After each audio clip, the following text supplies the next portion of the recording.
Syederalun sebanyak 36 orang diduga para pengungsi Rohingya sekitar pukul 6 waktu Indonesia Barat pada Senin 16 Oktober 2023 mengetuk pintu rumah warga Desa Matangpasi, Pedada Biren. Kedatangan tamu jauh disambut warga dan diarahkan ke menasah desa setempat. Informasi diperoleh serambinews.com, mereka diduga diturunkan di pinggir laut dengan sebuah bot. Mereka diarahkan ke pinggir pantai dan langsung ke rumah-rumah warga dengan memberi salam. Geci Matangpasi Jamaluddin kepada serambinews.com mengatakan mereka mendapat informasi dari warga ada pengungsi Rohingya yang berjalan kaki ke pantai ke rumah-rumah warga.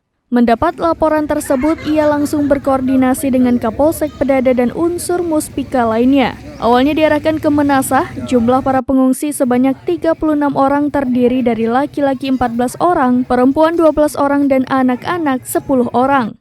Mendapat laporan adanya pengungsi, Kapolsek Pedada, Camat Pedada, dan lainnya. Kemudian PJ Bupati Biren Aulian Sofian PhD, Kapolres Biren AKBP Jatmiko SHMH, dan Dim 0111 Biren Letkol Infanteri Adi Munandar SIPM bersama anggotanya langsung ke lokasi.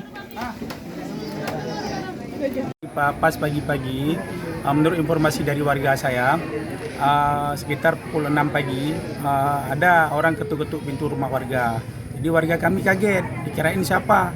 Pas dilihat rupanya orang Rohingya. Terus orang itu mengarahkan ke Menasah.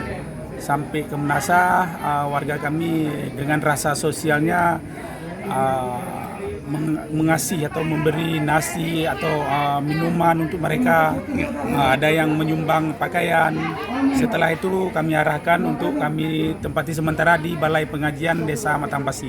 Benar Pak, koordinasi dengan Kapolres dan seluruhnya Pak ya? Sudah koordinasi semua Pak, saya sudah telepon Kapolsek, Pak Camat, semua tim-tim yang ada di grup WA yang mengenai tanggap bencana sudah saya informasikan. Menurut data kami, orang tua kira-kira ada 36 orang, laki-laki ada 14 orang, perempuan ada 12 orang, dan anak kecil yang masih balita ada 10 orang. Para pengungsi yang sebelumnya di Menasah setempat diarahkan ke Kompleks Balai Pengajian Miftahul Jannah Desa setempat. Dari Biren, Yusmandin Idris, serambinews.com.